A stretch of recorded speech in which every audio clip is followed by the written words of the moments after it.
Welcome into the Sharp Sports YouTube podcast. My name is Andrew Sharp. We'll be talking everything Denver sports and beyond. Please like and subscribe if you are a sports fan like me. Let's do this.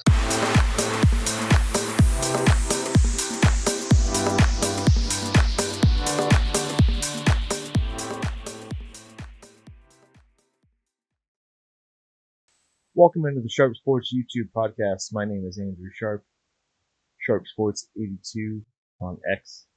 Well, the Denver Broncos lose a tough Thursday night game on the road in Los Angeles to the Los Angeles Chargers. Broncos played extremely well in the first half, but second half was a different story. And we're going to talk a little bit more about that. Honestly, they should have been up 21-10. A weird sequence of plays to end the first half results in the first kickoff field goal made by the Chargers in 40 years. A strange play. I'm not sure that it actually affected the final outcome. It did change momentum in the game. No question about that. But the Broncos did not play well enough in the second half to win this game. Second half, they were outscored 21-6 by the Los Angeles Chargers. Chargers took control of the game, both lines of scrimmage. All of a sudden, there was no discussion of Nick Bonito in the second half. Not much discussion of any other Broncos defensive player, as the Broncos really struggled to stop Justin Herbert and the Los Angeles Chargers, who are not a great team either, like the Broncos, but it did feel like a playoff game. Chargers are getting there, much like the Broncos. And you saw the experience, skill, poise of Justin Herbert, who's a really, really good quarterback, who's had, frankly, one of the worst 2 to 3 coaches to be hired in the NFL the last couple of years. Previous coach was awful. Jim Harbaugh knows what he's doing. I would know. I'm a Michigan fan. Family is from there. So I've watched Jim Harbaugh build teams, coach teams. When Jim Harbaugh is your coach, you're never really out of it, which is essentially what the Chargers did.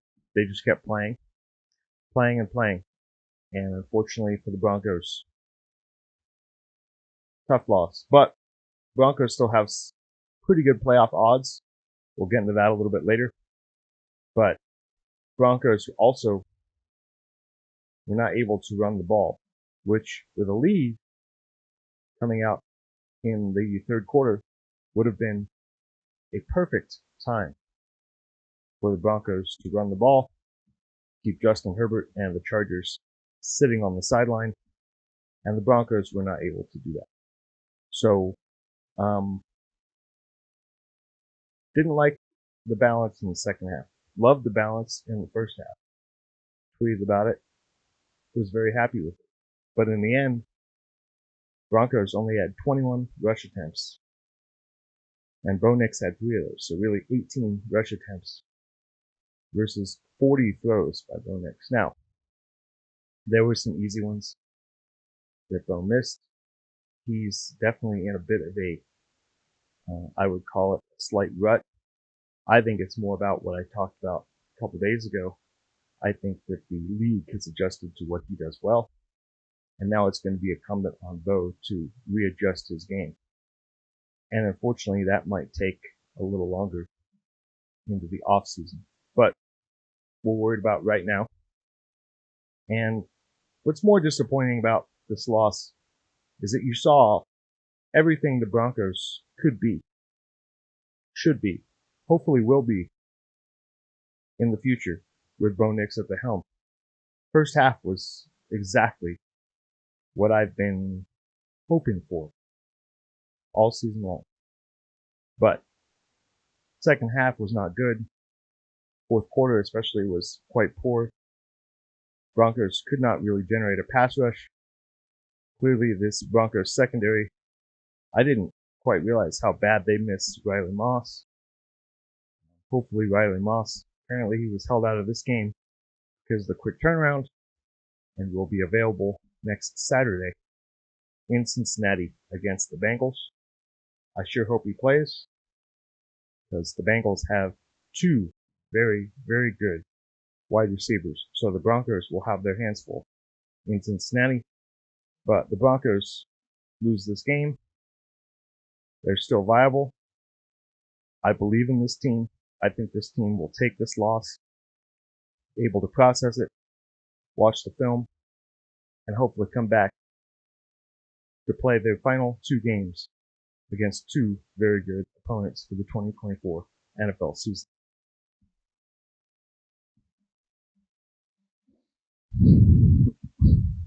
Of course, we have now gotten to the point of the NFL season where the all-important playoff scenarios start to come into play. Looking at SI.com this morning, slight misprint on their part, as they say the Broncos could still earn a playoff berth this weekend too, if the Dolphins, Colts, and Cincinnati Bengals all win or all lose or tie. Editor, check your stats. They need all three of those teams to lose, and the Broncos can make the playoffs. Broncos overall still have about an 85% chance of making the playoffs. Would have been nice had they punched their ticket, not only for that sake of getting that monkey off their back, but a road divisional win against the Chargers is nothing to sneeze at. But in a way, I was thinking about it this morning, keeps the Broncos hungry. Still haven't punched that ticket.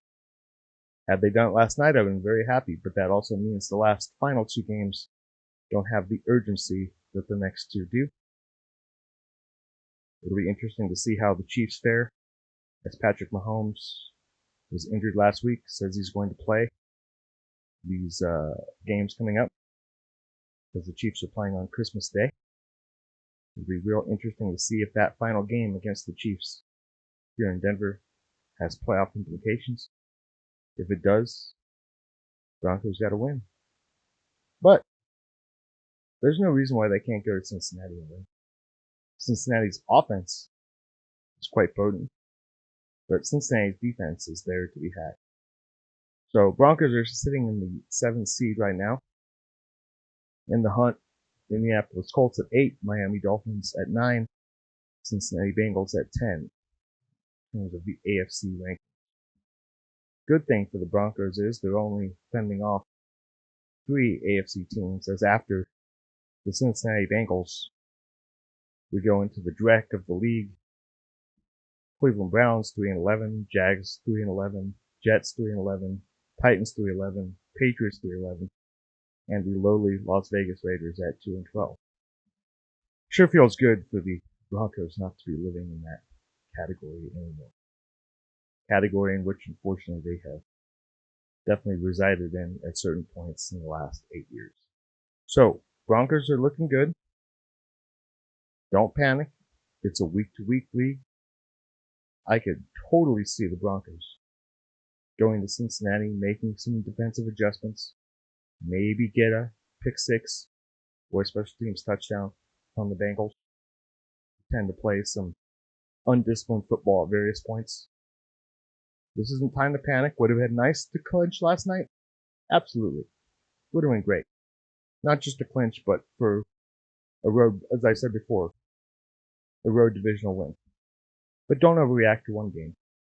It's a long season. I'm reminded of my preseason predictions. I had the Broncos losing this game. Not to pat myself on the back too much, but I should have put some more money down on the Broncos money line for every game. Because so far, I've predicted every game correctly except for two.